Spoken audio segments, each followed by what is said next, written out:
back to the show. You're watching ASEAN Talks on ASEAN TV, and today we're discussing North Korea, what's happening there, what's going on, and there's a lot of things that we haven't know. And in the show with us, we still have Dr. Surat and Dr. Andrew. We were talking about we have no idea what's happening there, and they close their country and they blame everything. Seems like on if you watch a lot of documentary. They will call America imperialist, imperialist, and they blame everything on America, the sanction and the lack of supplies, and also South Korea. Whereas the fact is America and North Korea has been sending tremendous of supplies to North Korea and food aid. Yeah, sure.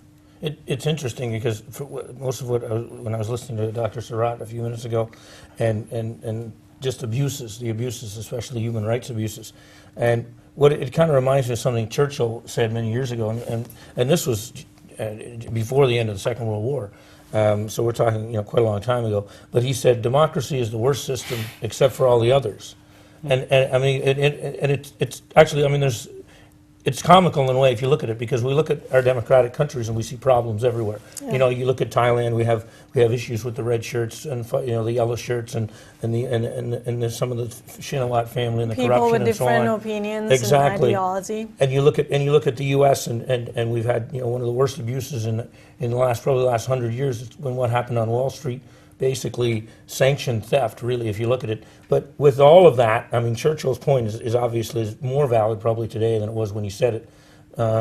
Because I think in his day when he said it, there were some somewhat stable dictatorships that at least provided for people to a reasonable level. If you look at some of the countries that back then were dictatorial, like Spain, for example, but at least people got to eat, they had a life. But now there aren't really any decent dictatorships left. There aren't any benign dictators. All we have are these almost monsters, if you want to look at it, for lack of a better word. But what I think has happened with these countries is that they've become more and more entrenched because they realize that they're moving against the grain of the world, literally. I mean, back in the early 90s, Edward Shevardnadze, who was the ex-foreign minister of what was then the former Soviet Union, had just recently collapsed when he wrote a book called The Future Belongs to Freedom. And it was a fairly short book, but the essential thesis was that, the run of the dictatorships is over.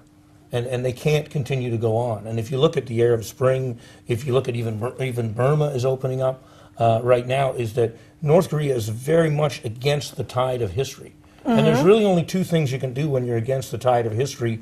You can accept that you are and try to change, or you can further try to entrench yourself and build more of an army and just do anything you can, close your country in the way that the human rights abuses that you described as a way of sort of insulating yourself. Unfortunately, long run, that probably won't work, but in the meantime, you'll destroy thousands, perhaps millions of lives. Yeah, because when you control people with fear, there will be someone that not fear because they cannot take it anymore. They were just like, I can to be honest, I used to think like that.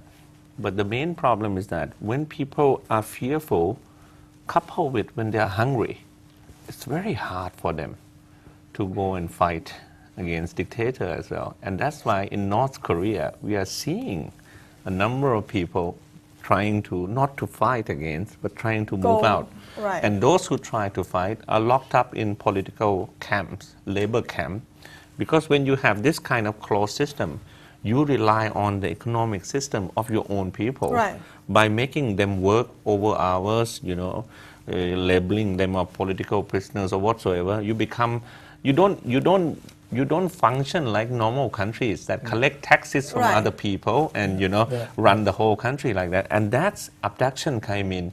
You try to train your spies. You are worried about the changes outside the world, and you don't want your people to know.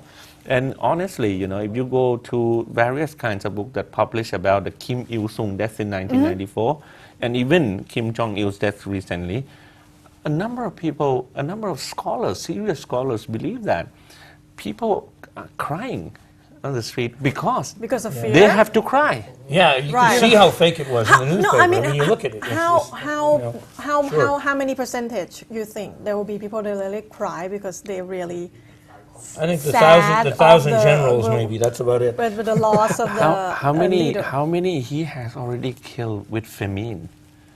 And to be honest, this There's kind of millions, isn't it? famine should not actually take any people's life in today's world of globalization. Right, because right. as Amartya Sen said many times, in open society, you can have help. You can Sure you always. can. 21st century. That's Sure, right. sure, And this sure, is completely, I mean, ridiculous. It's relying on all kind of propaganda and, trying to say that he's the best leader, he's God of the country, and nothing else can you find it, And that's why there are a number of people trying to, interfere with the radio frequency in North Yeah. Korea, trying to tell people that, in fact, you have something else. I had a chance to talk to a number of North Korean people being forced, basically came out of the country because of starvation and many other reasons. And they went to South Korea and start to adapt the life. Very difficult, not very easy for them to adapt life. Many people tend to lie. Because in North Korea, you survive by lying. Survive by lying. Sure, sure, They yeah. they didn't want to find job. You Right. know why? Because in North Korea, you are told to find jobs. Right. You don't go and find jobs. So very difficult for them to adapt. Because Even- every decision have been made for them in North Korea. They're not used from to the making their own government. decisions. And once when they came back to Bangkok again, I had a chance to interview them, and ask them to talk to my students and so on. And, all of them nearly said the same thing. We were shocked to see that there's something else better Yeah, than living sure, in North sure. Korea. It's such a lock. It's like what I've heard on the communications side of it. I mean, there's something like 600,000 cell phones in North Korea out of a nation of 40 million people. I mean, that's crazy, and half of those are probably government officials, if not more of them, And it used to be 200,000 a few years ago, but there's such. I think that ties in with what you just said, Dr. Surat, which is that one of the ways, if you lock the communications, you can actually get people to believe all this propaganda, and they do believe it. They really do believe that this is the best there is, and they have such a myth built up in the country. I mean, I read that they were talking about Kim Jong-il and his birth, and they've actually built this cabin, and they say, that he was born in this cabin in North Korea, and he was born under a special star, and he was going to be the Special leader, star, right. and that there was some kind of angel that came down. It's like, it's almost like the second coming of Christ. And it's interesting because they say, and the log cabin is still there, and the article goes on to point out, it should be still there because it was built in 1986. And obviously it's totally a myth. In fact, he was born, I believe, when his father was up serving Siberia or something at the time. He wasn't even born in Korea. It's a rumor. Yeah. He- I don't know, maybe he it's was true that born, I think, in Russia or He something, has yeah. Russian passport too, right? That's what I heard. That would be I right, would- 'cause I that's would where he was never born. know, but No, that's right, what I 'cause that's correct, because that's where he was born. His Yeah. father was serving up there with, That's the, right. with the Russians. Actually, one of the things that a lot of people say that Kim Jong-il is one of the greatest propaganda artists in the world. That I believe. He's the one in charge of the propaganda department while his father is administrating the country. That's why he is doing so well in, implant all this information. I don't want to use the word great, with this kind of people. I would say that, one of the most, manipulative persons, who brutally violates people's rights for his own status. And, he abducted the famous South Korean director and his wife because he likes the movie? wife, the movie star, and he liked the director and asked both of them to produce at least 7 propaganda movies in North Korea.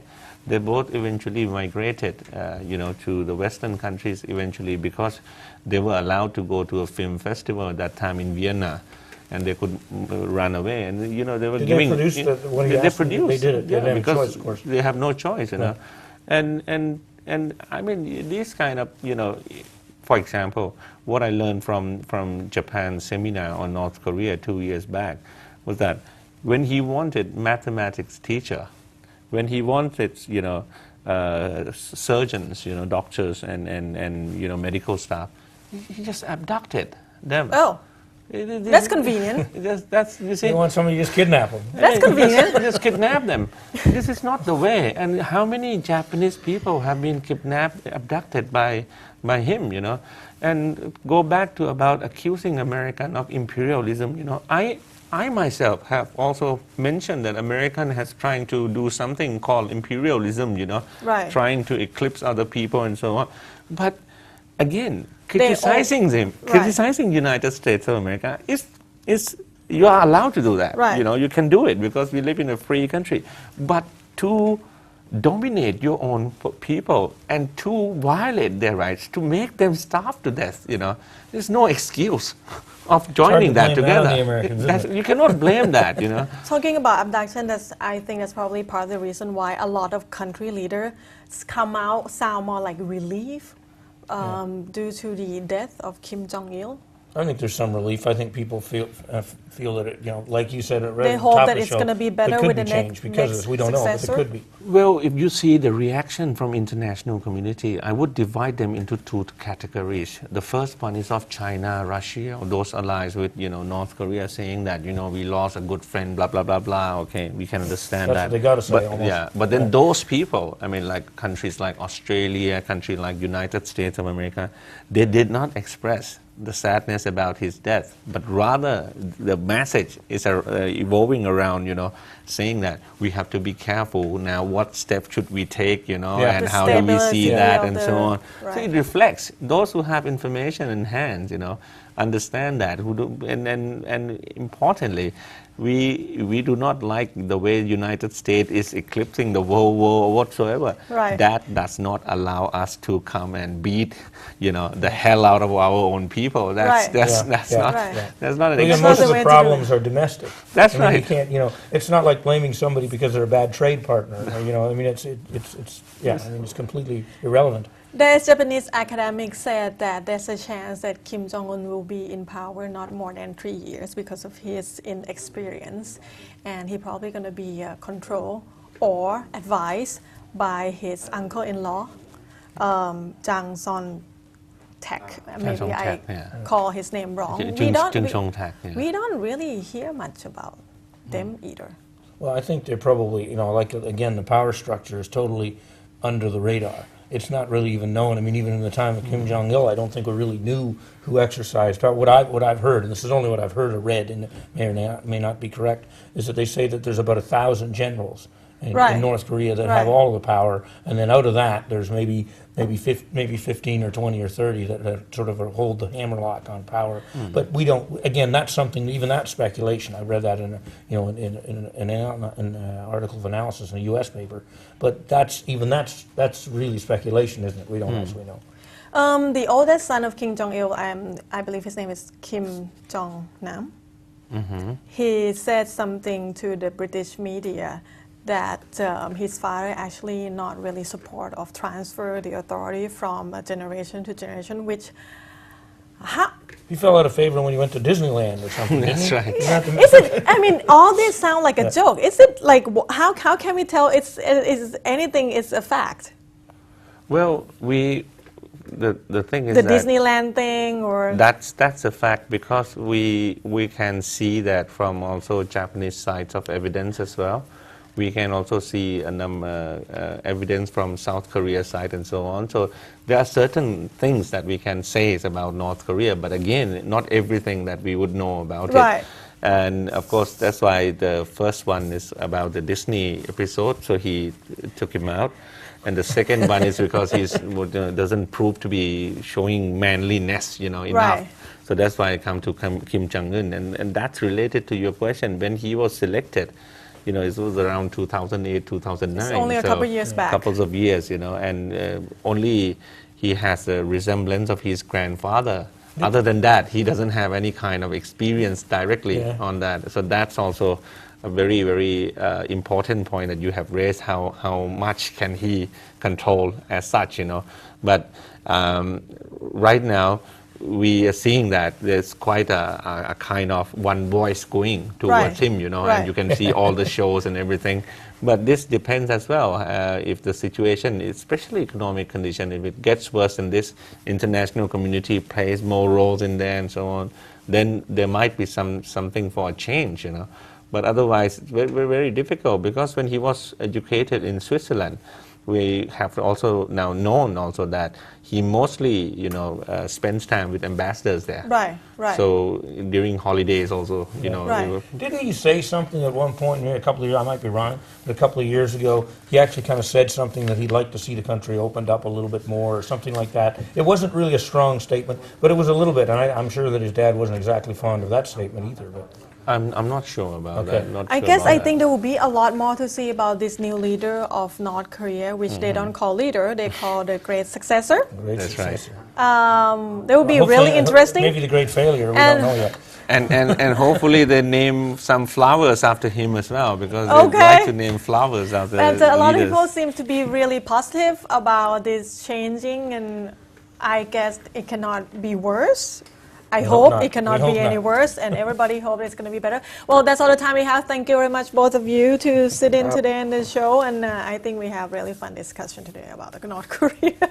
And that's all the time we have, and I think I hope you guys enjoyed the discussion and know a little more about North Korea, and there's a lot of information out there right now. We have no idea, of course, which one is true or not, but certainly there's a lot of things to be unfold throughout the coming year of 2012. And until I see you next time, สวัสดีค่ะ